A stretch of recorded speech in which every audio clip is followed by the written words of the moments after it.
Inamin ni Coach Tim Cone na malaki pa rin ang dapat nilang ayusin sa Barangay Ginebra sa kabila ng panalong itinala versus New Taipei Kings nitong nagdaang Miyerkules lamang. Ibinida rin niya na hindi na siya nagulat sa ipinamalas na galing ni RJ Barrientos sa nasabing laban. Samantala'y mainit pa rin pinag-uusapan ang posibilidad na pagkuha ng foreign coaches para sa PBA.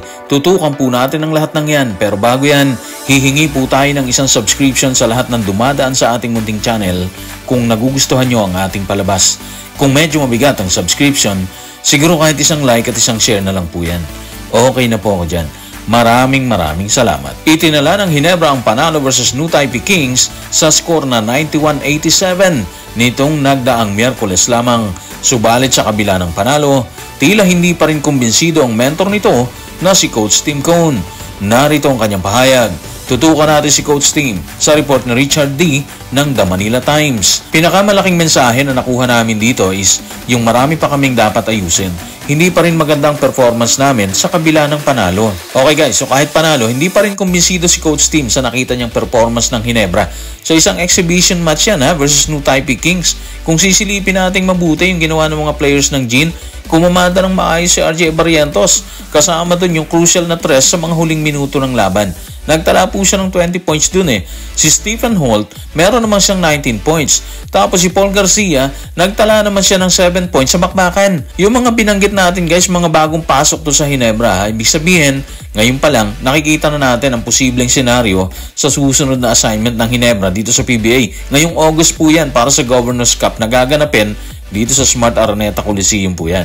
Pero base kay Coach Tim, marami pa silang dapat ayusin para paghanda ng pagpasok nila dito sa Governors Cup. Bagamat inamin ni Coach Tim na marami pang dapat ayusin sa kanyang players, pinapurihan naman niya ang mga bago na kumamada sa nasabing laban.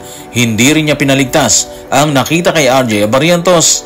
Narito ang report. Tutukan natin si Coach Tim sa report ni Richard D. ng The Manila Times. Yung sama-samang work ethic ng apat na players, wala nang question doon at malayo mararating yan. Hindi na rin kailangan sabihin na si RJ Barrientos, katulad ng alam nating lahat, magaling siya. Wala nang sorpresa doon or hindi na surprise yun. Eto na yun, di ba? Naha-highlight na yung pangalan ni RJ Barrientos.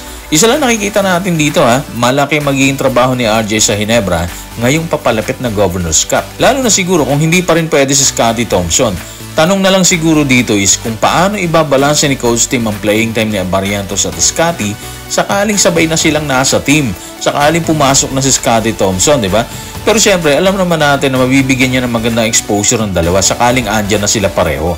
Ibig sabihin, kaabang-abang ang Ginebra ngayon. Kasi bukod sa mga bagong pasok sa team, andyan din si Justin Brownlee na kasalukuyang nasa kupunan ng Pilita Jaya para sa Best of 3 series kalaban ng Satria Muda sa IDL. Matindi yung laban ngayon dito sa PBA. Sila kasi yung runner-up last season.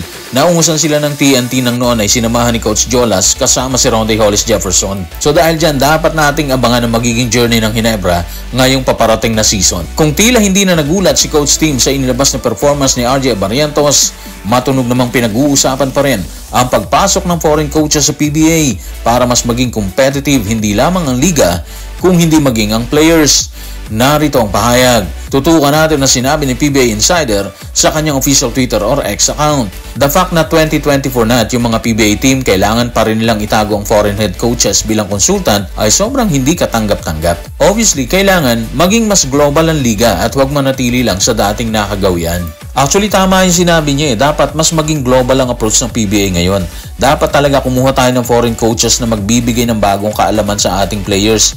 Hindi naman natin sinabi na mahina ang kaalaman ng ating coaches dito sa PBA. Walang ganon.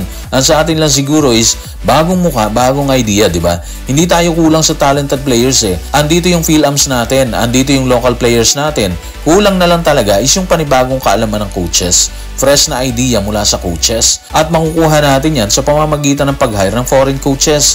Ang daming bagong kaalaman sa basketball katulad ng kaalaman mula sa Europa. Ibang-iba ang style ng play nila. Ang bilis ng ikot ng bola. Tapos kahit sino pwedeng bumato ng tres. Kaya sentro yan, guard, forward, kaya nilang kumamada ng maganda. So ibig sabihin, malaki ang oras na ginugugol nila para dyan. At ang resulta, mas ahead sila sa skills kumpara sa ibang players lalo na kung mula sa Asia. In fairness naman dito sa PBA, pinoprotektahan din kasi nila ang Filipino coaches. Ito yung rason bakit matumal yung proposal na mag-hire talaga ng foreign.